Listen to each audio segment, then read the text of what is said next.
होता है, rate of interest हमारे पास में क्या होता है। तो बैंक या पोस्ट ऑफिस में जमा की गई आपने जो धनराशि वहां पे जमा कर रखी है वो, और या फिर आपने जो उधार ली है धनराशि से जो अधिक धनराशि ली अथवा दी जाती है उसे हम ब्याज कहते हैं।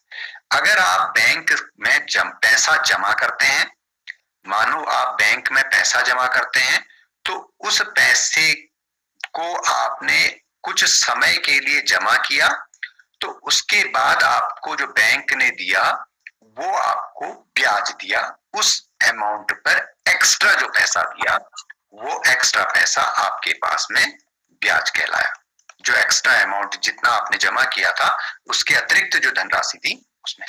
एक ये भी होता है कि हमको कोई और कार्य करने होते हैं और हमारे पास में उस समय उतना धन नहीं होता है, उतना पैसा हमारे पास में नहीं होता है, तो हम अपनी उन आवश्यकताओं को पूरा करने के लिए, अपनी उन आवश्यकताओं की पूर्ति करने के लिए हम बैंक से कुछ पैसा उधार ले लेते हैं। तो उधार ली गई धनराशि पे भी जब बैंक अगर हमको कोई पैसा देता है तो उस पैसे पर जैसे बैंक हमको इंटरेस्ट दे रहा था उसी तरीके से बैंक फिर इंटरेस्ट हमसे लेता भी है, बैंक हमसे इंटरेस्ट लेता भी है। तो जो पैसा आपने जमा किया है या फिर आपने बैंक से उधार लिया है या ऋण लिया है या कर्ज लिया है, उसके साथ में जो अतिरिक्त धनराशि, जो अधिक धनराशि को वो लेता है उसको हम ब्याज कहते हैं, उसको हम इंटरेस्ट कहते हैं। आइए अगली चीज को जानते हैं कि हमारे पास में क्या है। दूसरा हमारे पास में कहलाता है प्रिंसिपल अमाउंट यानी कि मूलधन। अब मूलधन हमारे पास में क्या है, प्रिंसिपल अमाउंट की जब बात करता है तो वो धन जो जमा किया जाता है या फिर उधार लिया जाता है उसे हम मूलधन कहते हैं। जैसे मैंने बैंक में 100 रुपया जमा किया है तो वो मेरे लिए मूलधन यानी कि प्रिंसिपल अमाउंट कहलाएगा।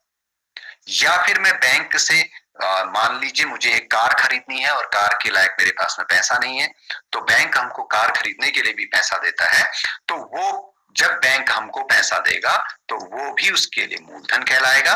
और जो हम इसमें अतिरिक्त पैसा देंगे, जो हम अतिरिक्त अमाउंट उसमें देंगे तो वो रेट ऑफ इंटरेस्ट कहलाता है। और रेट ऑफ इंटरेस्ट को आर से दिखाते हैं यहाँ पे, और वो हमारे पास में जो ब्याज की दर होती है वो प्रतिशत में दी होती है, ये हमारे पास में है। अगली चीज हमारे पास में कहलाती है मिश्र धन यानी कि अमाउंट। अब मिश्र धन हमारे पास में क्या होता है, थोड़ा मिश्र धन पे भी बात कर लेते हैं। ब्याज सहित मूलधन को मिश्र धन कहते हैं। यानी कि हमारे पास में 100 रुपया था, बैंक ने हमको ब्याज 10 रुपया दे दिया, तो मूलधन यानी कि प्रिंसिपल प्लस इंटरेस्ट, और इंटरेस्ट को हम सिंपल इंटरेस्ट भी कहते हैं, साधारण ब्याज भी कहते हैं, तो इन दोनों को जोड़ के जो आता है वो आपके पास में मिश्र धन यानी कि अमाउंट कहलाता है। तो ये हमने बात की थी मिश्र धन पे। इन चीजों को थोड़ा थोड़ा आप जान लीजिए कि क्या क्या ये चीजें होती हैं। और अगली बात हम करते हैं टाइम पे, समय पे, कि समय क्या चीज है। जिस निश्चित अवधि के लिए धन जमा रहता है या उधार रहता है उस अवधि को समय कहते हैं। यानी कि बैंक हमको जब पैसा देता है या हम बैंक में जमा करते हैं, मान लीजिए मेरे पास में 1000 रुपये थे और मैंने कहा कि ये 1000 रुपये तो मेरे पास में अगर रखे रहेंगे तो खर्च हो जाएंगे, तो मैं जाता हूं बैंक में और बैंक में मैं इन 1000 रुपये को जमा कर देता हूं। और कितने साल के लिए, मान लीजिए मैं 1 वर्ष के लिए इस पैसे को जमा कर देता हूं। अब बैंक जब मुझसे कहता है कि 1 वर्ष के लिए अगर मैं जमा कर रहा हूं तो मैं आपको 2% वार्षिक ब्याज इसमें दूंगा, यानी कि 100 रुपये पे 2 रुपया बैंक हमको देगा। तो इसी तरीके से 1000 रुपये में 1 वर्ष के लिए अगर 2% वार्षिक ब्याज की दर है तो हमारे पास में ब्याज कितना वो देगा, तो टोटल यानी कि मिश्र धन हमारे पास में कितना हो जाएगा तो हम उसको निकाल सकते हैं, और ये समय की गणना कहलाती है। अच्छा, अगली बात जब हम बात करते हैं तो ब्याज की दर, रेट ऑफ इंटरेस्ट क्या है, तो रेट ऑफ इंटरेस्ट हमारे पास में कहलाता है कि 100 रुपये के मूलधन पर नियत समय के लिए, एक फिक्स टाइम के लिए प्राप्त ब्याज को हम ब्याज दर कहते हैं और ब्याज दर प्रतिशत के रूप में व्यक्त करते हैं। तो ये हमारे पास में जो साधारण ब्याज हमने एक टॉपिक शुरू करना है उससे संबंधित जानकारियां थी। तो आइए हम अब जानते हैं कि भाई ब्याज हम कैसे कैलकुलेट करते हैं, ब्याज हम कैसे निकालते हैं। तो मैं कुछ फॉर्मूले लिख रहा हूं, उन फॉर्मूलों को आप अपनी कॉपी पर नोट कर लीजिएगा और उसी पे हम एक्सरसाइज को करेंगे। तो सबसे पहले हमारे पास में आता है जिसको हम ब्याज या फिर हम उसको साधारण ब्याज कहते हैं। ब्याज कहो या फिर आपके पास में साधारण ब्याज हो, ब्याज या फिर साधारण ब्याज, और इसको हम कहते हैं सिंपल इंटरेस्ट। दोनों हमारे पास में सिंपल इंटरेस्ट कहलाते हैं। तो ब्याज बराबर, मैं दोनों में लिख लेता हूं, बोल भी रहा हूं तो उसको आप नोट कर लीजिएगा। तो ब्याज बराबर हमारे पास में क्या होता है फॉर्मूला पहला, ब्याज बराबर मूलधन प्रिंसिपल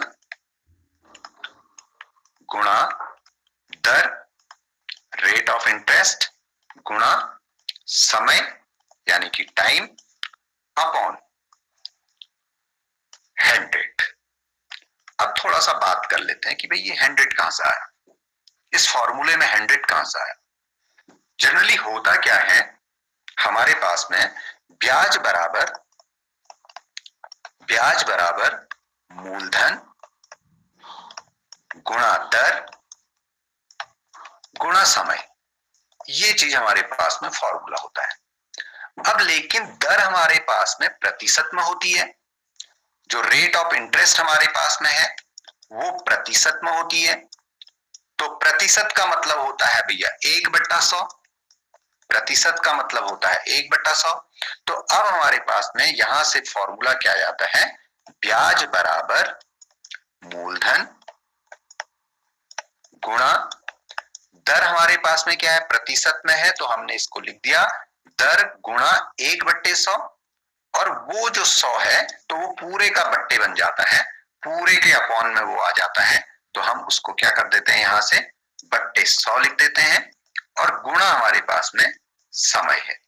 तो जब हमारे पास में क्वेश्चन में दर जो दी जाती है प्रतिशत में, तो हम प्रतिशत में नहीं लिखते उसको, फिर खाली उसका जो भी नंबर है उस नंबर को दर की जगह पे रखते हैं, क्योंकि हमने प्रतिशत का 100 पहले ही फॉर्मूले में लिख लिया है।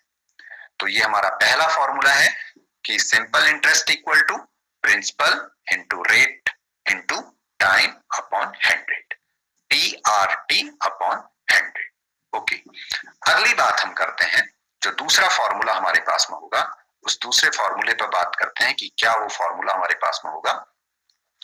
जब सेकंड फॉर्मूले पे हम बात करते हैं कि मान लीजिए कि हमारे पास में जो फॉर्मूला है ब्याज बराबर, हमारे पास में फॉर्मूला था ब्याज बराबर मूलधन गुणा दर गुणा समय बट्टे 100, ये हमारे पास में फॉर्मूला था। अब हमारे पास में यहाँ पे 4 चीजें हमको दे रखी है, ब्याज दिया हुआ है, मूलधन दिया हुआ है, दर दिया हुआ है, समय दिया हुआ है।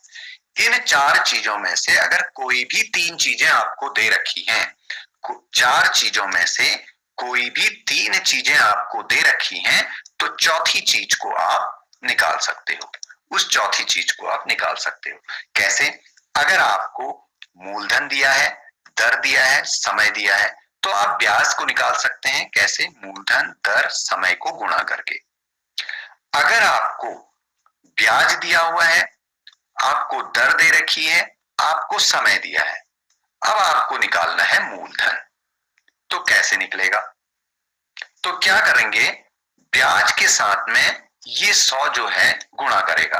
तो हमारे पास में देखिए क्या होता है, ब्याज गुणा 100 बराबर, अब हमारे पास में आ गया मूलधन गुणा दर गुणा समय, ये हमारे पास में आ गया। अब हमने कहा कि हमें निकालना है मूलधन, तो भाई मूलधन बराबर हमारे पास में क्या हो जाएगा, मूलधन अपनी जगह पे ही रहेगा, मैंने इसको लेफ्ट हैंड साइड में रख दिया। तो भाई मूलधन के साथ में दर और समय जो है वो मल्टीप्लाई कर रहे हैं, मल्टीप्लाई कर रहे हैं तो भाई दूसरी ओर जाके ये डिवाइड करेंगे, तो डिवाइड करेंगे तो क्या हो जाएगा, मूलधन बराबर ब्याज गुणा 100 बट्टे दर गुणा समय। दर गुणा समय, दर को हम रेट ऑफ इंटरेस्ट कहते हैं और समय को हम टाइम कहते हैं, ब्याज को हम इंटरेस्ट कहते हैं, सिंपल इंटरेस्ट कहते हैं, और मूलधन को हम प्रिंसिपल कहते हैं। तो एक फॉर्मूला हमारे पास में ये निकल के आया। दूसरा फॉर्मूला, पहला फॉर्मूला ब्याज बराबर मूलधन गुणा दर गुणा समय बट्टे 100। दूसरा फॉर्मूला हमारे पास में निकल के आया, इसी फॉर्मूले से, जो मेन फॉर्मूला है उसी फॉर्मूले से हमने सेकंड फॉर्मूले को निकाला, मूलधन बराबर ब्याज गुणा 100 बट्टे दर गुणा समय। अगर हमें दर निकालनी होगी, अगर हमें ब्याज दिया है, मूलधन दिया है, समय दिया है, तो तीसरी चीज हमारे पास में दर बचती है। तो दर निकालने के लिए फॉर्मूला, रेट ऑफ इंटरेस्ट निकालने के लिए फॉर्मूला क्या होगा, दर बराबर ब्याज गुणा 100 बट्टे मूलधन गुणा समय। मूलधन गुणा समय, ये हमारे पास में हो गया। और चौथा, अगर हमारे पास में हमें ब्याज दिया है, हमें दर दे रखी है, हमें मूलधन दिया हुआ है और हमें समय निकालने के लिए कह रहा है, तो समय बराबर क्या हो जाएगा, समय बराबर ब्याज गुणा 100 बट्टे मूलधन गुणा दर। तो ये हमारे पास में फॉर्मूले हैं। इन फॉर्मूला का प्रयोग करके हमने क्वेश्चंस को सॉल्व करना है। तो आज के लिए मैं केवल इतना ही इस सेशन में लूंगा और आप सभी इन फॉर्मूलों को याद करके आइएगा। कल की डेट में हम इसमें क्वेश्चंस को लेंगे। तो धन्यवाद आप सभी लोगों का। आगे मैं श्री पांडे जी के पास आना चाहूंगा। Over to Shri Pandey.